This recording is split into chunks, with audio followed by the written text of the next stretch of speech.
भाई पुरुषोत्तम का सवाल है।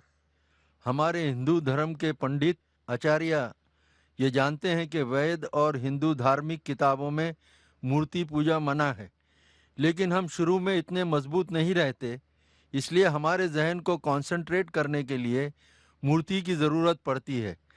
जब जहन मैच्योर हो जाए तब मूर्ति की ज़रूरत नहीं। भाई ने सवाल पूछा था कि हम जानते हैं हिंदू धार्मिक किताबों में लिखा है कि मूर्ति पूजा हराम है, मना है, लेकिन क्योंकि कंसंट्रेशन के लिए पहले पहले हम मूर्ति का सहारा लेते हैं, बाद में जब हम मेच्योर हो जाते तो ज़रूरत नहीं। अगर मान लो जो आप कह रहे सही है कि पहले पहले इनिशियल स्टेज में आपको ज़रूरत है मूर्ति की इबादत करने के लिए, बाद में जब मेच्योर हो जाएंगे तो ज़रूरत नहीं, तो मैं ये कहना चाहता हूँ कि हम मुसलमान ऑलरेडी मेच्योर हो चुके हैं, हमको मूर्ति की ज़रूरत नहीं इबादत करने के लिए।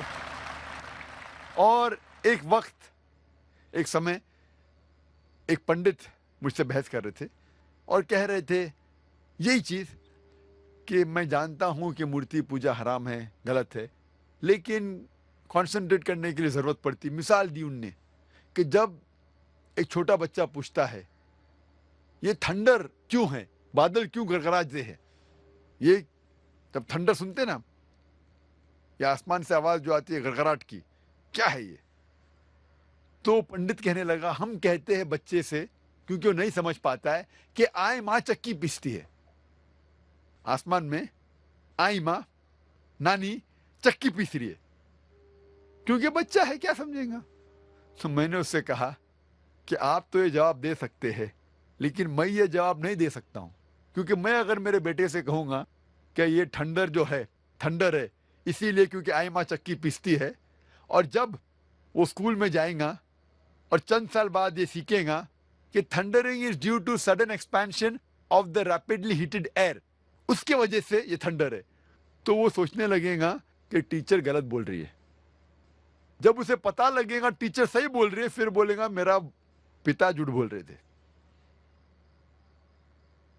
इस्लाम में झूठ बोलने की जरूरत ही नहीं, हक पूछने के लिए झूठ की जरूरत नहीं।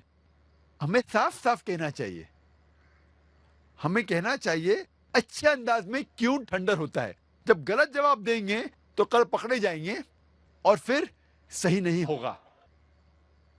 हमें अच्छे अंदाज में समझाना चाहिए हमारे बेटे को। अगर हमें नहीं पता क्यों है तो बोलिए हमें नहीं पता, लेकिन आज के बच्चे पूछेंगे अब्बा आपको क्यों नहीं पता, वो हमें मजबूर करते हैं तहकीक करने पे। तो इस्लाम में सफेद झूठ भी जायज नहीं है।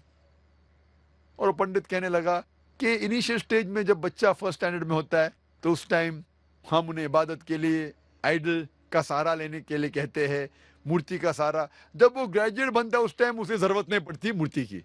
तो मैं उस पंडित से कहा जब भी हम मैथमेटिक्स सिखाते हैं बच्चे को फर्स्ट स्टैंडर्ड में, बेसिक्स जो फंडामेंटल सिखाते फर्स्ट सेकंड थर्ड में, वो मजबूत होना चाहिए। जब फंडामेंटल्स ही गलत है तो इमारत तो बिल्कुल गलत होंगी।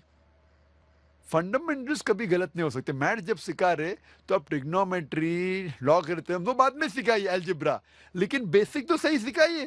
फर्स्ट और सेकंड में क्या 2 + 2 = 4। अगर मेरा बच्चा कहेगा 2 + 2 = 5, मैं कहूंगा नो प्रॉब्लम। आप जब 10th स्टैंडर्ड में आएंगे उस टाइम में कहूंगा 2 + 2 ≠ = 5, = 4। ये गलत है। हमें बुनियादी बात सही तरीके से पढ़ाना चाहिए।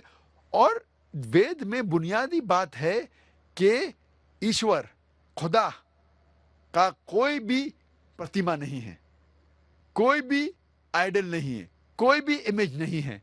तो ये हम किस तरीके से कह सकते कि पहले चलेगा बाद में मैं सही करूं। जो चीज़ गलत है गलत है, ये हमारा फर्ज है कि उनको बताए कि आइडल वर्शिप गलत है, बुत परस्ती गलत है, और सही चीज़ है कि सिर्फ हम एक खुदा की इबादत करें जिसका कोई भी प्रतिमा नहीं है।